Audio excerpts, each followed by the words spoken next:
What's going on, y'all? It's your man, Stephen Bardo, coming at you with another edition of Bardo's Breakdown. I want to welcome you to the 2023-2024 college basketball season. We're 6 weeks out. I know that's, a little bit ahead of time here, but wanted to show some love and get back on here to kind of whet your appetite for what appears to be a pretty good Big Ten season coming up. I'm your man, Stephen Bardo. Hope you're doing well. Put this up here. Where's my text? Okay, there we go. I got to put this up, y'all. If you want to join the tribe, that is the inner circle Bardo's Breakdown, text me to 312-847-2739. That's 312-847-2739. You can also join the inner circle by joining the email list, stephenbardo.com/college-basketball-newsletter. And then you can also join Bardo's Breakdown group on Facebook. It's a growing group of college basketball enthusiasts, and we're at about 2,300 right now. Bardo's Breakdown page is doing quite well, just shy of 12,000. So I appreciate all of you all that join, that support Bardo's Breakdown, and that want to have an even more engaging experience around college basketball. So make sure you join one of those three ways, because I've got some exciting announcements coming up in the next 6 weeks leading into this season. I'm going to do a college basketball experience. It's going to be a multi-tiered college basketball community, membership community. We're going to do some fun things in there. And so be on the lookout for those announcements coming up. I got to send a shout out, ladies and gentlemen. 32 years ago today, I became a father. Let me share with you. I was trying out with the San Antonio Spurs, and I was on call because my wife at the time, Leslie, was in the hospital. Well, wasn't in the hospital, but little Stephen Paul started kicking, and he was like, "All right, it's time to go."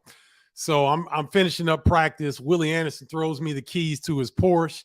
Before I run out the door, head coach Larry Brown grabs me and looks at me in the eye and says, "This is the most rewarding and the most difficult job that you will ever have, is becoming a father." And so I raced to the airport, got on the plane. I was about an hour late, and I ran into the area where the newborns are. They place the newborns in these incubators, and I'm looking at the mirror, and Stephen Paul was the biggest one in there. Stood out like a sore thumb. Big, 9 pounds, 8 ounces or something like that. 9 pounds, 7 ounces. Very healthy baby boy. And it's his birthday today. I was fortunate enough to be in Puerto Rico this past week to hang out with he and his girlfriend, Vanessa. So happy birthday. Shout out, Governor. Hope you enjoy your 32nd birthday. Another rotation around the sun. And Dad loves you. Enjoy your day. And peace, bro. All right. Had to shout out my boy there. So let's get to business. What to expect this season from the Big Ten? Let's just be honest, ladies and gentlemen. It's no secret. The Big Ten has been disappointing in postseason play.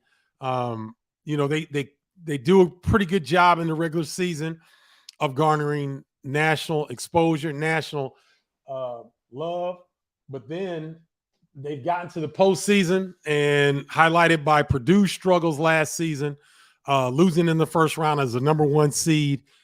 Michigan State kind of held the conference banner, advancing to the Sweet 16, but no other Big Ten teams got to that level. And Michigan State went out on one of the best games in the NCAA tournament, losing to Kansas State, I believe, in overtime in the Sweet 16. So I don't think it could get any worse in terms of postseason success for the Big Ten moving through this year. Who are going to be the cream of the crop this season?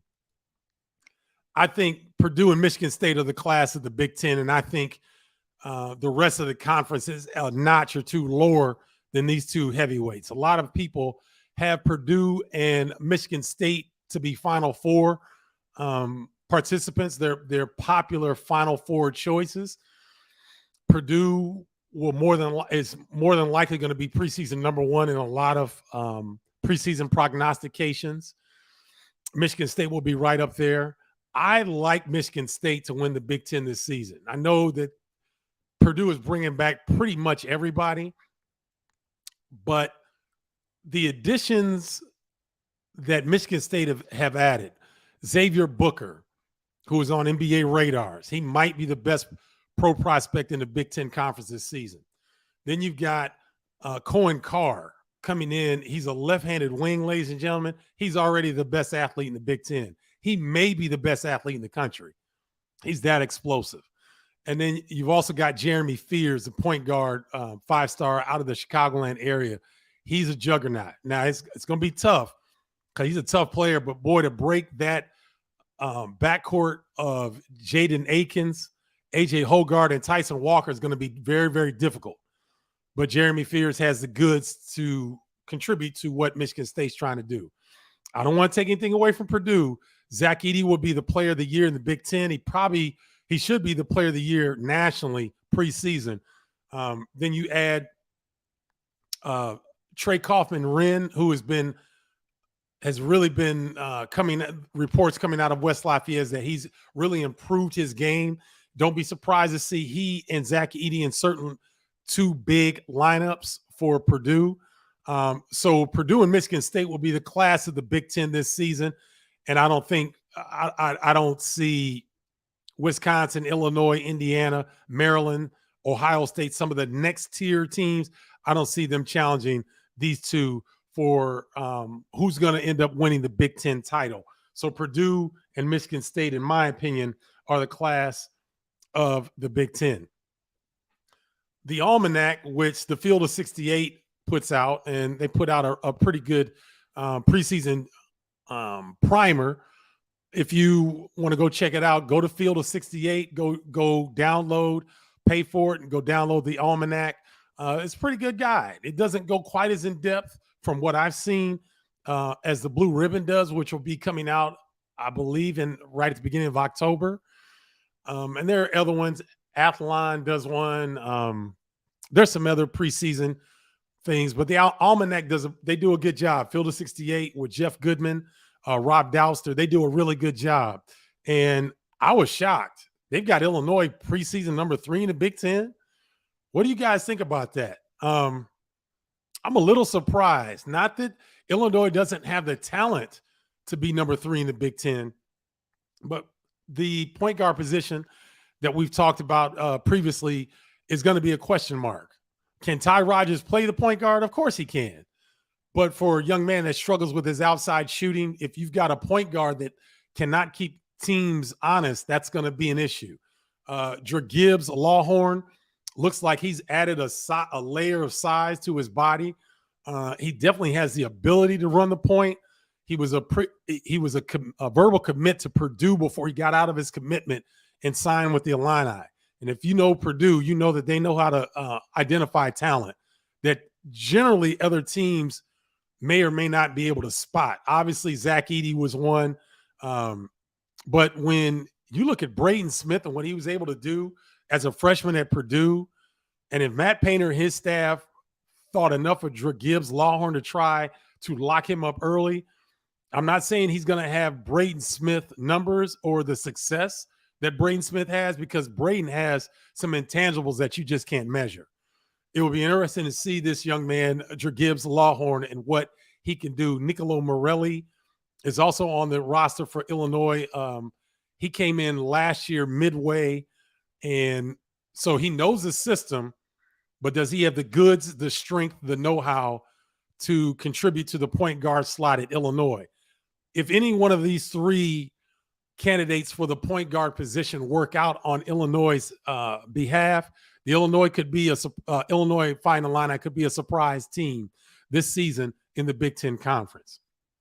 Moving right along, so I'm going to go through some kind of like categories, and I'll give you who I think are going to fit these categories.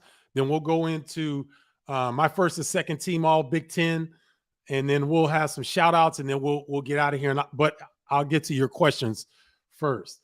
So my first breakout player of the year this year. Some people, it's all over the board with this. I like Jaden Akins. of Michigan State. I think that he is kind of the overlooked player for Michigan State this year. You hear people talking about Tyson Walker. He should be first team All Big Ten. AJ Hogarth will more than likely be second team All Big Ten. But Jaden Akins is that athletic wing that Michigan State, when they've done very well, they've always had one of these guys. You know, you got Miles Bridges. You go back, you look at what was Brendan Dawson was a really athletic kind of 4-3, 3-4 guy for Michigan State. And when they've done well, they've had that explosive wing that can score, that can shoot, that can get to the rim and get to the free throw line. I think Jaden Akins is finally healthy. I think that he's my breakout player candidate of the year in the Big Ten. There's certainly others. Derek Simpson at Rutgers would fit that category. To me, I think Chucky Hepburn at Wisconsin. He had a disappointing year. If you were to ask him, I think he would agree with that. He had a disappointing season. I think he could be a candidate, but I like Jaden Akins at Michigan State to be the breakout player of the year in the Big Ten. Player who evokes fear in opponents. This is an easy one. This is 7'4" Zach Edey of Purdue. And ladies and gentlemen, I want you to consider that Zach Edey will be better this season. He played with Team Canada in the FIBA World Championship, so he got some really good experience with NBA players. And that whole FIBA experience will do nothing but hopefully aid in his confidence level. He'll be able to show more of what his skill set holds. And I think the player who evokes the most fear in opponents is definitely Zach Edey of Purdue. The best pro prospect in the Big Ten. There, you could go a lot of different ways. I've seen Xavier Booker at Michigan State. I've seen Zach Edey at Purdue, Cliff Amori at Rutgers. Some other candidates could be Terrence Shannon's teammate, actually Coleman Hawkins. I looked at some NBA mock drafts, and Coleman Hawkins is in some mock drafts late first round with his all-around ability, his size, and his experience. But my best pro prospect in the Big Ten this season would be Terrence Shannon Jr. of Illinois. You're not going to find a guy that can get downhill better. I think that, you know, his first go round through the Big Ten was a good one. He put up good numbers. He was an all Big Ten performer, but I think there were areas that he can improve upon.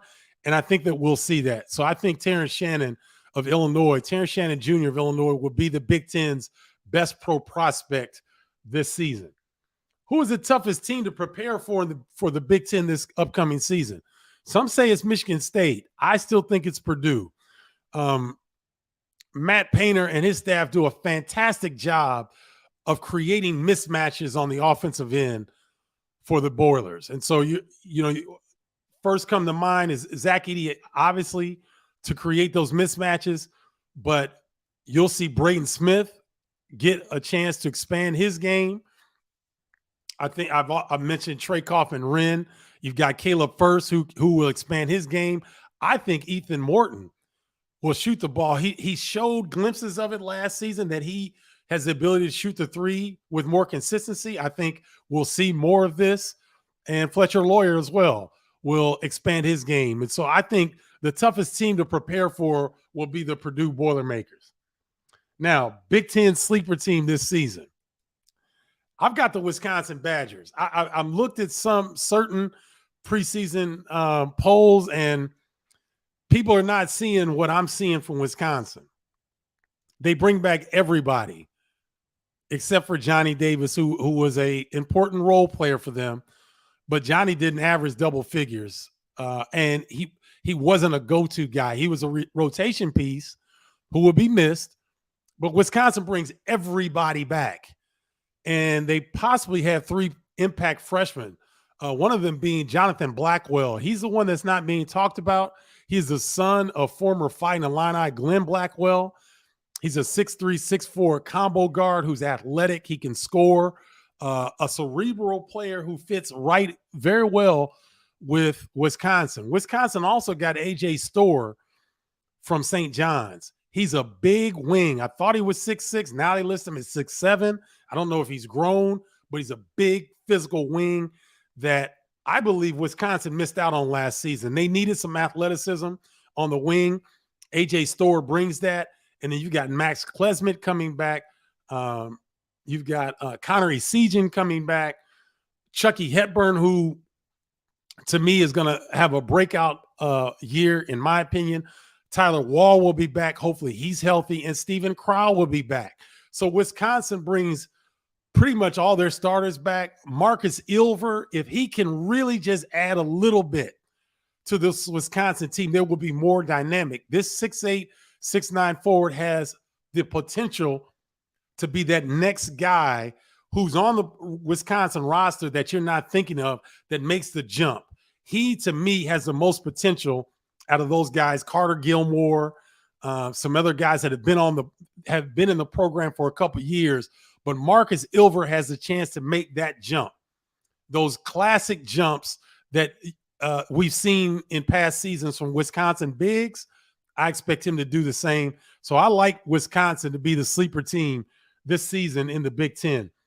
Best player development staff. Now, I was going to go a couple different ways with this because Tom Izzo does a great job of developing his players. I've seen Rutgers do a great job of developing their players. I've seen Illinois develop their players into really good Big Ten players. But I got to tip my hat to the Purdue Boilermakers, and in particular, Brandon Brantley. He does not get enough love as a coach around the country that develops bigs. He might be the best development coach of big men in the country. Purdue has had a plethora of quality big men that have come through their program, and a big reason for that is Brandon Brantley. And they continue to get bigs that are looking and signing with Purdue because of their ability to have big men that come in, they refine them, they highlight them in their system, and these bigs go off either to go to the NBA or they go overseas to have a great career. And so the best player development staff to me is the Purdue Boilermakers. In particular, Brandon Brantley does a fantastic job with the bigs at Purdue. Okay, here's my first team, all Big Ten. Boo Buie at Northwestern, who's going to be a preseason All-American. Jameer Young at Maryland, who was all Big Ten last season. He comes back to Maryland and did a fantastic job with the Terrapins. Tyson Walker, a first team from Michigan State. Zach Edey, who would be my preseason player of the year. And Cliff Omori of Rutgers round out my first team, all Big Ten. Second team, all Big Ten, Terrence Shannon Jr., Illinois. Chucky Hepburn, Wisconsin. Tyler Wall, Wisconsin. Julian Reese of Maryland, a big that a lot of people seem to forget, who really came on down the stretch for Maryland last season. I expect him to have a all Big Ten season for Maryland. And then Xavier Johnson of Indiana. A lot of people forgot about Xavier Johnson. Didn't play last year because he got hurt early against Kansas in the non-conference slate. Indiana kind of, they found their footing and was able to make the NCAA tournament. But I think Jalen Hood-Schifino did a really good job as a freshman, but I think he's more of a combo guy. Xavier Johnson is more of a point guard. And I think that with the bigs, Kel'el Ware coming in to Indiana, the transfer from Oregon, Mbako, I believe is how you pronounce his name, really tough 6'9" forward. Those guys are going to need someone to get them the basketball. Xavier Johnson, one of the better distributors this season in the Big Ten Conference. I like him coming back for Indiana. That rounds out my second team. I want to send well wishes to Juwan Howard, who had heart surgery, I believe it was a couple weeks ago, so he's recovering nicely. Coach, get well soon. You're in good hands at University of Michigan Medical School up there. John Beilein, I don't know if it was the same heart procedure, but he had a heart procedure and came back better than ever. Hopefully, Juwan, you will do the same. So well wishes and a speedy recovery to Juwan Howard, University of Michigan head coach, who's recovering from all-season heart surgery. I got to give a shout out to my man, my teammate, Robbie Hummel. He's leaving ESPN and he's going to join NBC, Fox, and Big Ten Network. So big ups to my teammate, Robbie Hummel, for joining the family, the BTN, Fox, NBC family, which yours truly will be a part of. I'll also be a part of the NBC coverage, and I will still be with Big Ten Network and Fox. I haven't signed the deals yet, but they're pretty much done. We've got an agreement, so I'll be doing the exact same thing. So it'll be Big Ten Network, FS1, and NBC, as well, with Robbie Hummel. So shout out to Robbie, congratulations, and welcome to the family, so to speak. All right, let me go up here. Ooh, I got a ton of comments, so this is great. All right, happy birthday, Stephen Paul. Hope he's doing well. Thank you very much for that. Yes, Derek. Jason, sorry. Jason, yes, he's 32 today. Very, very happy for my man. That's a big baby boy, Trisha Porsche. Yes, Trish. He's always going to be my baby. 6'7", but he's always going to be my baby. Mr. Bardo, please, I'm begging to shout the Bardo chat. We all love you. Thank you, Freddie. Begging to shout the Bardo chat. Can you get a little bit more descriptive on what you're talking about there, Freddie? But thank you very much. I appreciate you. What's up, Dale Terry? Salute. Go Blue. All right. Randy Page, Purdue will be the favorite. Among most people, yes. But I got Michigan State a slight edge. I think the athleticism, the size.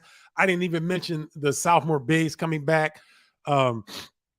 Cooper and God, the other big kid. His name escapes me. But Madi Sissoko also has been getting rave reviews out of East Lansing because he knows with Xavier Booker, with Cooper, with Kohler, and with those three, Xavier Booker, Cooper, and Kohler. Those are three quality bigs. Madi Sissoko saw the writing on the wall. He's made big-time improvements with reports coming out of East Lansing. So Michigan State, I give them the slight nod, but Purdue being a favorite, I totally see that. Totally see that. Dale Terry was good. Michigan State, that's tough. But Tom Izzo always having a fighting team. Okay, Dale, I see what you're saying. What's up, Curtis Dietz? It has been a while. Thank you very much. I appreciate it. No, Jeff Goodman doesn't suck, Freddie. Jeff does a good job. I think he rubs people the wrong way at times. I will give you that. But he's very good at what he does. He's passionate about Big Ten basketball. And I think he does a really good job. All right. Watch out for Latrell Josell, my former neighbor's son. Who's he playing with, Trisha? Curtis Dietz. I think Maryland and Indiana will be better than Illinois, along with Michigan State and Purdue. There are people that think Maryland could be the sleeper team. Indiana will be good as well. I think when you look, Michigan State and Purdue are here. The next tier Big Ten teams, in my opinion, are Wisconsin, Maryland, Indiana, Illinois, and Ohio State. Not necessarily, well, I've got Wisconsin as my third best team. But those are the next tier to me. Wisconsin, Maryland, Indiana, Illinois. Those four underneath Michigan State and Purdue are my next tier of Big Ten teams that I think can really do some damage. So, yes, Maryland, Indiana, you think will be better than Illinois? I can see that. I can see scenarios where that can definitely be the case. It's going to be fascinating, though.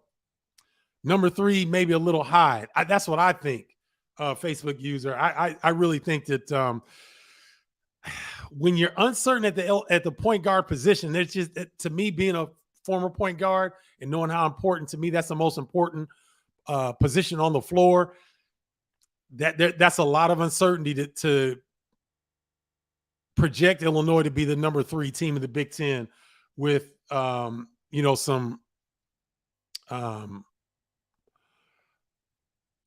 Bardo chat sent me. Okay.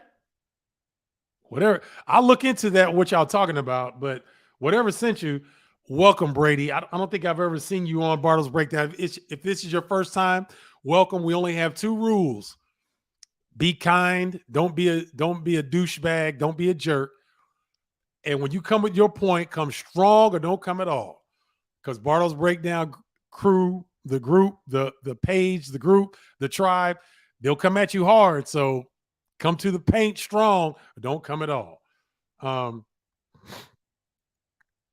I don't think Nebraska is going to be easy to beat. They weren't easy to beat last year in Bratz. It's been a pleasure looking forward to Illini basketball, and for years to come, great change.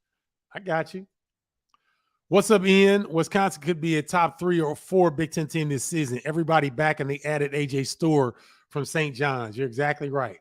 No one's scared of Cliff Omori, man. Well, you don't have to be frightened of him, Freddie, but when you go to the hole, you're going to be looking for him when you play against Rutgers because he's the premier shot blocker in the Big Ten Conference, one of the best shot blockers in the country. So maybe you're not afraid of him, but Big Ten coaches are, trust me. What's up, Tarun Reddy? Good to see you. Who on the Illini needs to have a breakout season with Illini or to exceed expectations during the regular season and the NCAA tournament? It's got to be Ty Rodgers, Drew Gibbs, Lawhorn. I'm going to put those 2 guys as those 2 guys need to have a breakout year. Those will be the candidates for the point guard position. I think Terrence Shannon Jr., Coleman Hawkins, Dane Danger. I think they're all Luke Goody. All those guys are solid. All the other positions for the Fighting Illini are solid, if not really good. So they've got that covered. They've got depth. Marcus DeMast. You talking about Justin Thomas? I believe that's right. Quincy Guerrier. These 3 transfers, these older guys bring length, experience, toughness, and scoring. The Illini are, I think they're deeper, bigger, and more athletic than they were last season. I think they're better overall last season, but that point guard position, that's got to be one they shore up. What's up, Mel Hewlett? Former Salukis and Illini and Boilers. Any impact? Yeah, for sure. What is that kid's name? Jones. Lance Jones will have a big impact for Purdue. The point guard from SIU that transferred to Purdue. I saw a scrimmage about a month and a half ago between Purdue split their roster up and they were playing. Lance Jones and Braden Smith will probably be fist fighting in practice because they were battling in that scrimmage. And I said, man, if Lance Jones can push Braden Smith like this every day in practice, Braden Smith is going to have a hell of a season. And Lance Jones is going to be able to really, really contribute quality minutes and impactful late minutes for Purdue. He can score the basketball. He's a very good defender. He's sure-handed. He's not going to blow by you on the bounce. He's not going to wow you with his athleticism, but he knows how to play. He plays strong defense, and he's physically tough. He's a junkyard dog. So, yes, Lance Jones will have a very good impact with Purdue. Marcus DeMast, who's coming off injury, can shoot it from the parking lot. He's a skilled scorer. He knows how to play. He's going to be a great addition to the Illini. So the Illini don't need him to be a double-figure scorer, even though he very well may be. Given his health situation and what Brad Underwood wants to throw out on the court. He could be a starter. He could be an impactful rotation player, but he's going to have impact on what the Illini are doing. I don't think no one in the Big Ten can beat Purdue. Zach Edey offsets everything. If the guard, his brother played for him, if he steps up, I love them in the big, if the guard. Okay. Um, man, I would love to see Terrence Shannon Jr. tear it up. He's gonna have the opportunity to in Brats. He's one of the leading scorers in the Big Ten last year. I don't see anything changing this season. Mm. Ian Gitchell, this is interesting. Keeping an eye on Malik Renew. He kind of got lost in the shuffle with these bigs that have transferred. There's a Ball State big. His name is right on the tip of my tongue, and he's going to be impactful. I mentioned Kellel Ware, also Mbako, who was a verbal commit to Duke, got out of his commitment, and now he comes to Indiana. And so Malik Renew, like Matty Sissoko of Michigan State, probably saw the handwriting on the wall and saw these bigs coming into Indiana. And I love Malik Renew. I think he's a pro. And that's a great call, Ian. He could be a candidate for breakout player of the year. Cliff Omori, wow. I think he could be the most offensively improved player. They're going to have to rely on him. He's going to have to score a little bit more for Rutgers to stay in the upper echelon of the Big Ten Conference and to be competitive. So that's a good call, Ian. I appreciate that. Let's see. They're also coached by Greg Gard. That's bad. Boy, Freddie's got some strong opinions. And I'm going to star this comment because we're going to come back to this. You got to remember, Freddie, Wisconsin lost in overtime to Kansas early in the year. Before Tyler Wall got hurt, Wisconsin was 11-2. When Tyler Wall got hurt, Wisconsin never recovered. They were going to be an NCAA tournament team. Tyler Wall had a severe ankle injury. He tried to play through it. He was never the same, and the team was never the same. Greg Gard is an excellent coach. He's made the NCAA tournament every year but two since he's taken over since 2015, 2016.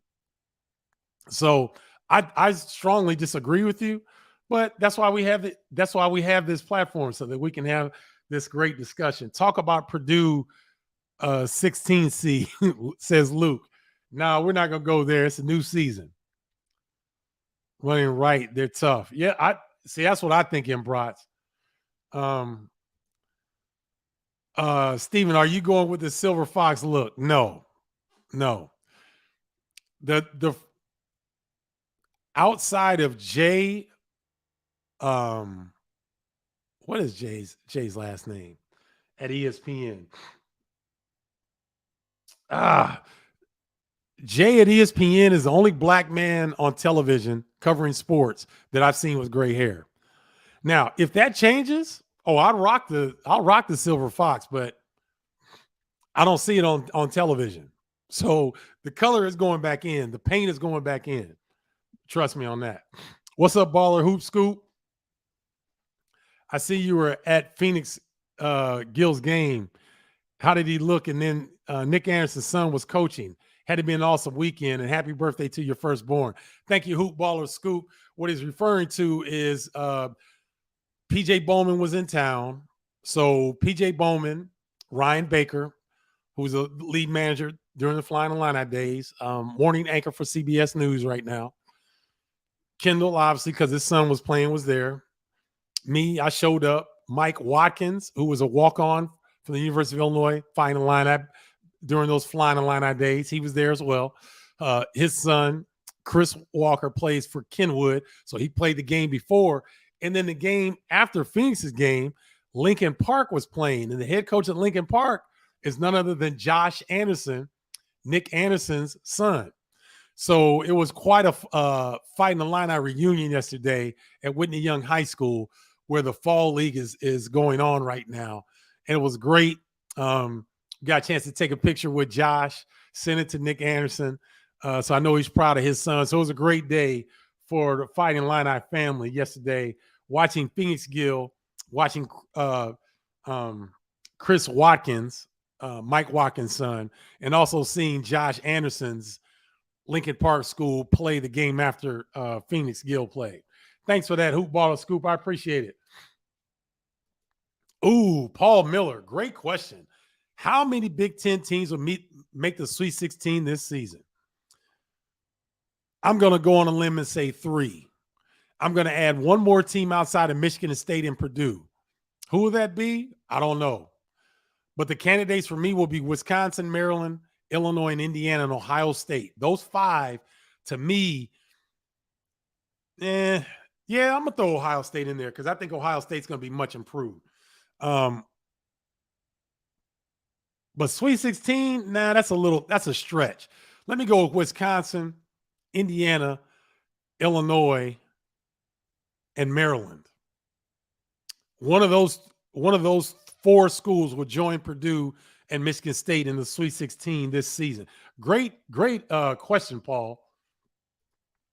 Kevin Lucas is a big AJ Storr fan. Kevin, thank you for joining. Great to see you. AJ Storr is 6'7" now, listed at 6'7". Physical, athletic, and shot over 40% from the 3 last season for St. John's. So he's a big time addition for the Wisconsin Badgers. Any fellow Bardo heads? No, I got to get one created. That's a good call. I have to get those created and let you guys get an opportunity to get some. They lost to a 16 seed last year, Steve, says Luke. Yeah, and Virginia lost to a 16 seed, and the following year came back and win the national championship. So what's your point, Luke? Paul, let's see. I would agree. Iowa and Northwestern staffs are great on player development. That's a good call, Ian. Good call on that.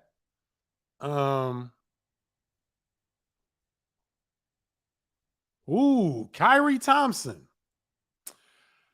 This is a great call here. Bardo, over the last 10 years, who's been the most successful Big Ten team? What do you mean by successful, Kyrie? I want to answer this properly because the last 5 years, yes, the last 5 seasons, Brad Underwood and Illinois have had the best record in the Big Ten, I believe. So are you talking about overall record? Are you talking about Big Ten regular season? Or are you talking about postseason success? Be a little bit more specific for me, but that's a great question, Kyrie. Thank you for that, and thanks for joining. I don't have Terrence Shannon on my first team. Why? Because Boo Buie is a preseason All-American. Jameer Young is I don't think you can replace Jameer Young. Zach Edey is my preseason Big Ten Player of the Year. Cliff Amore is the second best big and one of the most impactful players in the Big Ten Conference. And my last player on the first team is Tyson Walker. So who should be replaced in that group? Who should be replaced on my first team? Who are you going to take out? You're going to take out Tyson Walker? You're going to take out Boo Buie? Jameer Young? Zach Edey or Cliff Amore? I don't know. I mean, you could, but not on my list.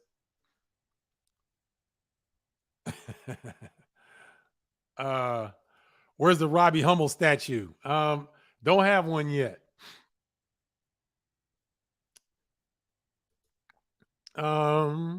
Congratulations on your new contract. Hopefully you will not be too busy for your YouTube fans. No, Thomas, never too busy for YouTube fans. Here's the deal. I'm not doing studio for anybody. So this is my studio. So I can go as in depth and deep as I'd like to on here. So I love my YouTube fans just as much as I love my Facebook fans and LinkedIn fans. I love all the people who support Bardo's Breakdown. So no, I will not be too busy for you all. I like Robbie Hummel. He's usually right on his takes on basketball. To me, ladies and gentlemen, like you've heard me say, I think I'm the best college basketball analyst in college basketball. But if I were to point to somebody outside of myself, I would point to Robbie Hummel as the best in college basketball. In terms of knowing the game, in terms of breaking down the game, in terms of utilizing tools that we have at our disposal to really showcase what a player is doing currently or recently in the last 5 or 10 games, I think Robbie does as good a job as anybody of that in college basketball. So I'm really happy that he's made the move. Bring back Dan Dockich at Fox, Big Ten, or ESPN. Who will ESPN have as their Big Ten analyst in 2023, 2024? ESPN is no longer covering the Big Ten conference, Ian. That's why Robbie had left ESPN, because they're no longer covering the Big Ten conference. Now, Robbie could cover other conferences because he's very adept at doing so. He could cover everybody in the country. But his calling card has been the Big Ten conference, and ESPN is not covering the Big Ten conference. So thus Robbie leaving ESPN and joining Fox, NBC, and Big Ten Network. So bring Dan Dockich back. I love Dan Dockich's analysis of the college basketball game, but he seems to struggle keeping his analysis to the game. I think he allows other influences, and then he becomes a talk show host on games, and I think he gets in trouble. And so from a pure analysis standpoint, I really appreciate what Dan Dockich brings, but I'm not sure any major network is going to touch Dan Dockich anymore, because there's no one talent. There's no one college basketball analyst that's going to really move the needle, in my perspective, in terms of a network's just got to have them. And what you learn in this media business, Ian, is that out of sight, out of mind. If Dick Vitale were to leave ESPN is still going to be covering college basketball. Even though he is the face of college basketball at ESPN, the network is not going to suffer from viewership because Dick Vitale's presence is not there.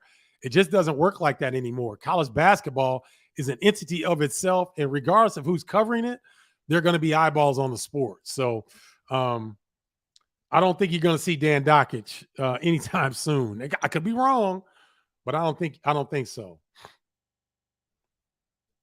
Great call, Javon Pastor. I don't know if I've seen you on here. If this is your first time, welcome to Bardo's Breakdown. Thank you for joining.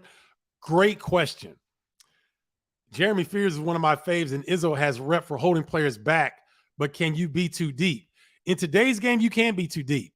Can he get somebody to consider redshirting? Possibly. I'm not sure. But he's got a serious issue on his hands, because Jeremy Fears needs time. Will he get it? He will probably fight and get. He's that talented. But boys, he's got some. AJ Hoggard, top 3 Big Ten point guards, in my opinion. He's top 3. And so I'm sure Izzo will figure it out. He might play Fears and Hoggard at the same time. He might play Fears and Tyson Walker at the same time. He'll figure it out. He's also got to find a way to get Xavier Booker time. And Cohen Carr, when you guys see how freakishly athletic this kid is, yeah, Izzo's got a problem on his hands, but it's a problem that any coach in America would love to have, because Michigan State's roster is as deep, long, and as athletic as any in the country, let alone in the Big Ten Conference. Good question, though, Javon. Thanks for tuning in. David Green in Indianapolis in the house. What's up, David Green? Good to see you. What's up, Connor Clark? All bias aside, look out for Nebraska. Fred has a group that can make some noise in the Big Ten in the 2023-2024 season. Connor Clark, ladies and gentlemen, is a aspiring commentator. It's only going to be a matter of time before you see him on a network. He's going to be doing something special that I'm not going to announce yet, but he's going to be a part of something special at Bardo's Breakdown. You're going to be seeing a lot more of him and others around the Big Ten Conference. But this young man is a star in the making. I believe this is his senior year at Nebraska. You will see more of him. And I agree with him. I think Nebraska, they found something last season. Fred found that core nucleus developed tremendous chemistry. And so they're only going to add to that this season. Jamarcus Lawrence, to me, could be a breakout player in the Big Ten this season. This young man is going to average double figures. He's going to be a dynamic wing. You're going to see a lot out of him, in addition to Keisei Tominaga, who got FIBA World Cup experience this past season with his home country of Japan. This is going to be a fun team to watch. Nebraska will make some noise and they will surprise some people. I agree with you, Connor, in the Big Ten this season. What is the loudest or best arena to watch a college basketball game? I would say Allen Fieldhouse was the loudest that I have been to. You can't go wrong with Allen Fieldhouse. Purdue's Mackey Arena, from a loudness standpoint, can rival Allen Fieldhouse. Let's think about ones that you may not consider, that people may not talk about. There's some awfully tough venues in the Big 12 outside of Kansas.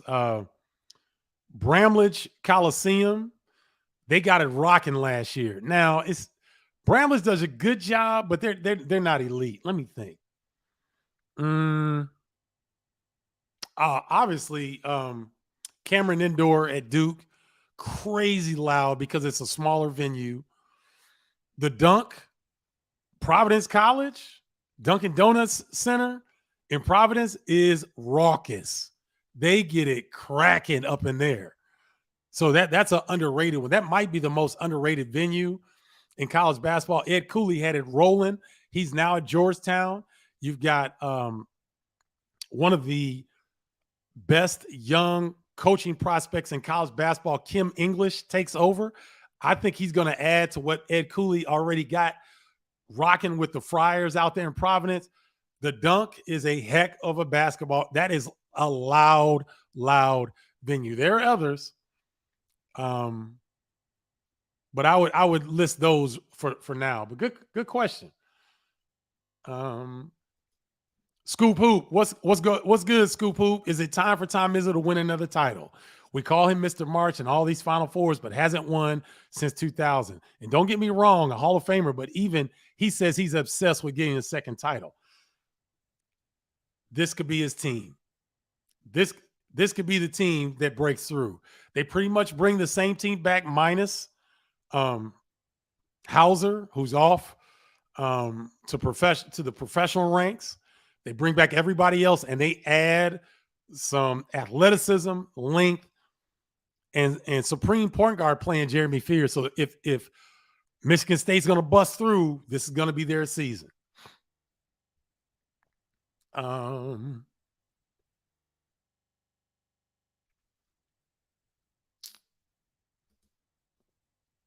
Bardo chat representation strong as ever. Okay, Jono.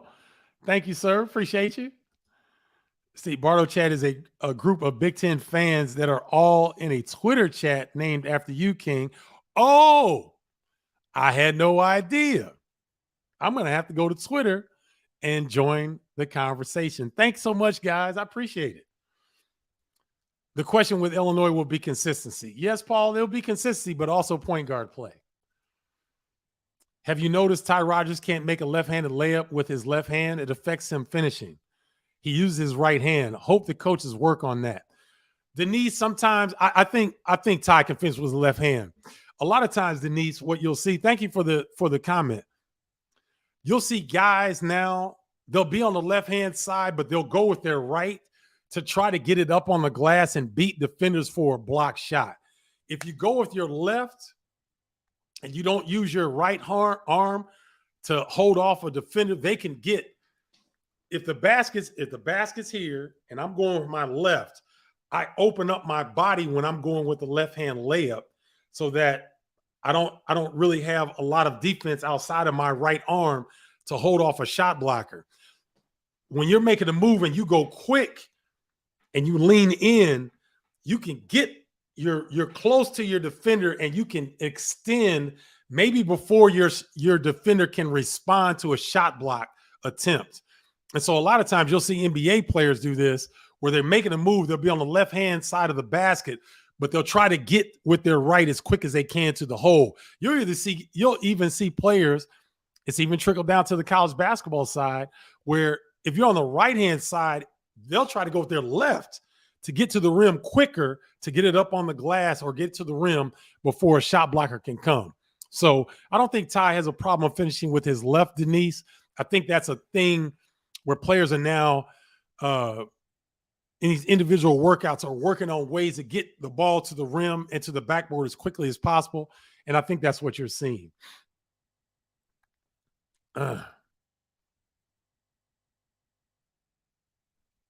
Okay. Going through these comments, not sure. Oh my goodness. We got some infighting here. I won't pull that up. How much would the flying line have made if NIL was available then? You know, Mike, there was a study, and it was a year when this was 2015, 2016. I believe John Gross was still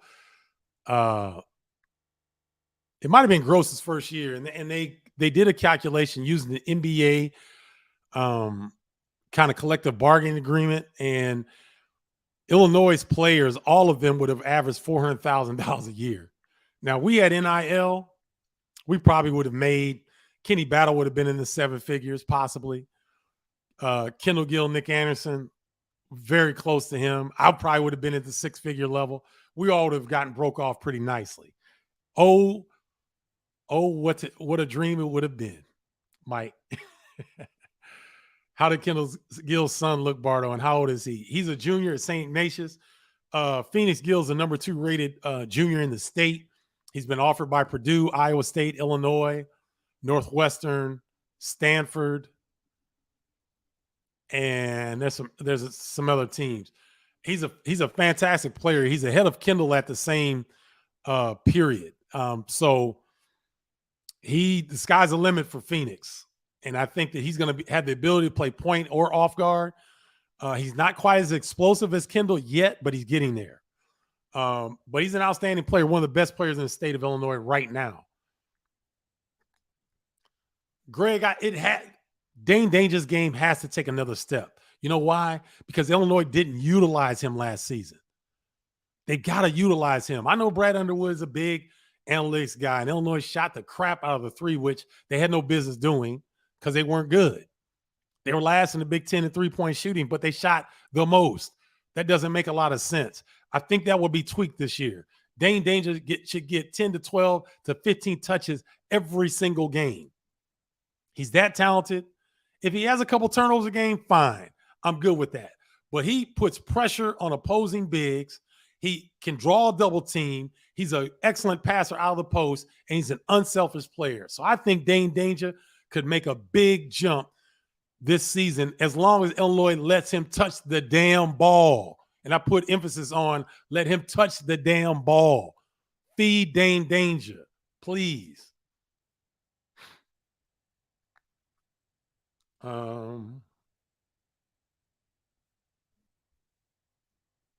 Let's see.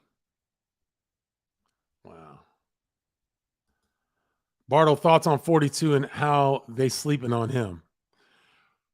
Who are you talking about, Jono? Oh, wow. Javon, before you get off, you do a great job with WNBA games. So the Liberty Sun Aces Wings. Who you got to the finals and who's your champion? Thank you, Javon. That Liberty Sun matchup is going to be a fantastic one. I give the slight edge to the Liberty, even though I think Alicia Thomas should be the MVP of the WNBA this season. I know Breanna Stewart had a great season. I know Asia Wilson had a great season, but nobody statistically dominated the WNBA like Alicia Thomas of Connecticut. I think she should be the WNBA Player of the Year. She's probably not going to get it, but I like her. But I like the Liberty in that matchup slightly. I like the Aces over the Wings, even though the Wings are a dangerous team with Satu Sabali,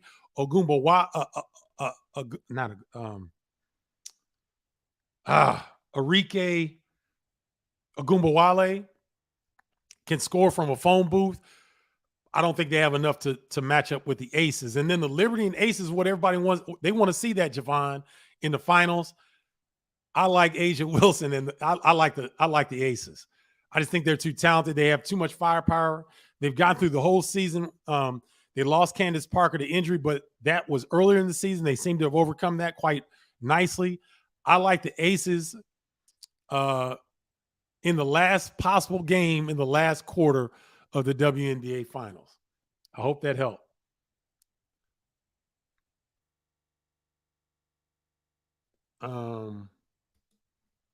Bardo, you seem to forget that the Virginia team was not coached by known March collapsed artist Matt Painter.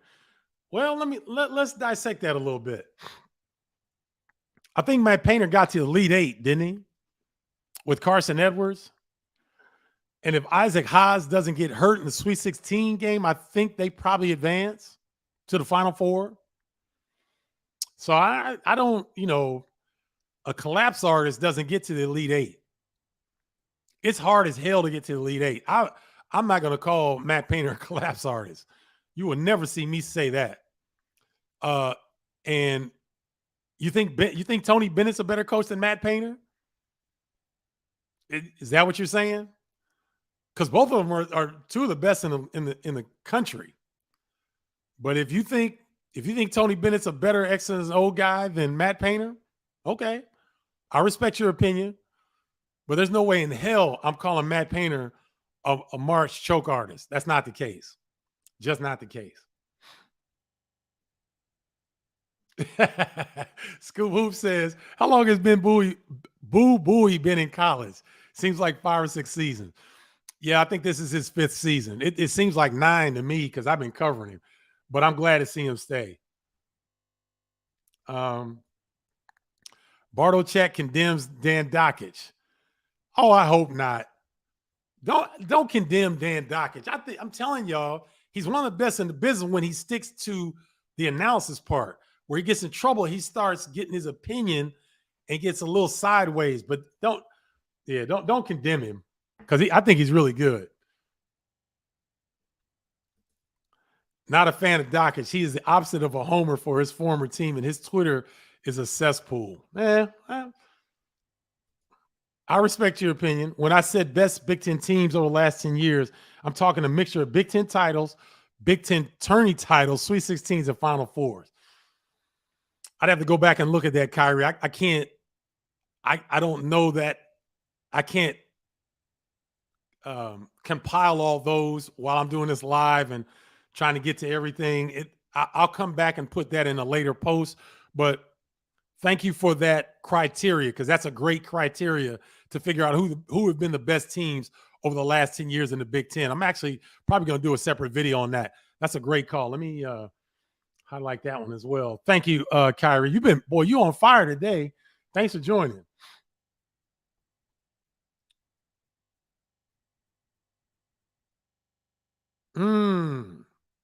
Now, Philip, this is a great point. Philip brings up a great point. I would move Walker to second team and Shannon the first team. Too many mouths to feed on Michigan State. Shannon is the unquestioned first option for Illinois. He was the unquestioned option last year, right? But doesn't Illinois have more mouths to feed this season? Utah Valley State transfer Thomas, Marcus Damast, Quincy Guerrier, and an improved Coleman Hawkins, Dane Danger, an improved Ty Rogers, Luke Goody. Really? I don't know, Philip. I think that Illinois will have more balanced scoring. Terrence might lead the Illini in scoring, but they're going to have more players in double. I would hope that they were able to utilize their talent to have more players in double figures than they did last season. So to me, your argument doesn't really fly because Michigan State has added firepower, but they also lost Joey Hauser. Who did Illinois lose in terms of their leading scorers? RJ Melendez? The point guards? I don't know. I think it's a wash.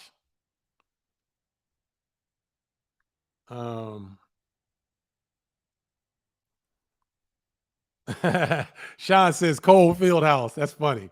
Cole Fieldhouse used to be rocking in Maryland. Thanks, Sean Cole. Sean Cole, man. He's got a group on Facebook that you guys need to check out. Type in Sean Cole.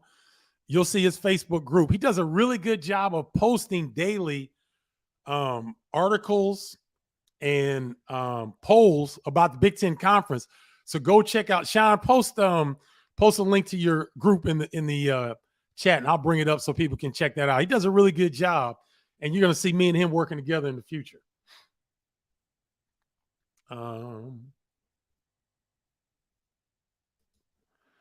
Hyperballer Hoops. Cohen Carr is the best dunker in college. He can outjump Jason Richardson and Miles Bridges. Get your cameras out, fans. Remember Cohen Carr. Now, I mentioned Cohen Carr when I was talking about Michigan State. He is the best dunker in college basketball. But he can outjump Jason Richardson and Miles Bridges? I don't know. Because Jason Richardson is probably 50 years old. He can still dunk. Miles Bridges? We have to see, because here's the thing I love. There are guys that can jump, and then there are guys that can jump in a game. Guys who can dunk on your head. Guys who can 360 in a game. I got to see if Cohen Carr can do it. Now, he's fantastic. He's a salivating athlete. Wait till you guys see him. Hoop Baller Hoops is right. Get your cameras out, because this kid he's a freak of athlete. But to say he can outjump Jason Richardson and Miles Bridges, I'm not willing to go that far yet.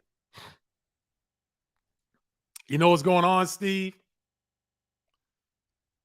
That dude can coach. Dennis Gates can coach. And think about it. The Mizzou, you're playing in the SEC. You're playing for a great coach. He plays a great style of basketball. So right now, Missouri is the number one recruiting class in the country. I don't think it's going to last that long, because they've got Rutgers and I believe Duke nipping at their heels. And if the kid Dylan Harper goes to Rutgers, which he's leaning that way, then Rutgers would be the number one recruiting class. But Dennis Gates doing a fantastic job in Missouri. You saw what Missouri did to Illinois last year.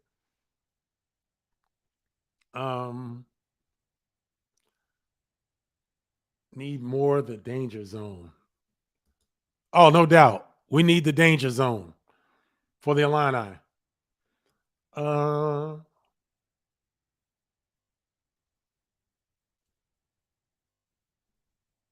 they're talking about Dane Danger. Yeah, Dane will start the ball.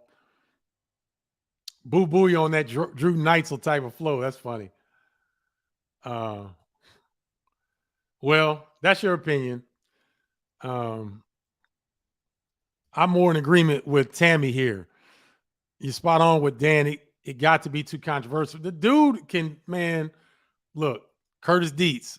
Dawkins is the modern day version of Billy Packer. He knows his stuff, but sometimes makes some fan bases upset. And you know what, Curtis? Doing our job, it's impossible not to make certain fan bases upset, right? Just based on us having to make an opinion. We state our opinion. So it's almost impossible not to make certain fan bases upset. But, you know, Dan did an extra special job at it, didn't he? I sure hope so. I really hope so, because it makes the game go quicker. You don't get into the penalty as quickly, and I think the flow of the game goes better. You see women's college basketball, since they've gone to 4 quarters, the game has not suffered. If anything, it's improved. So I hope we see that.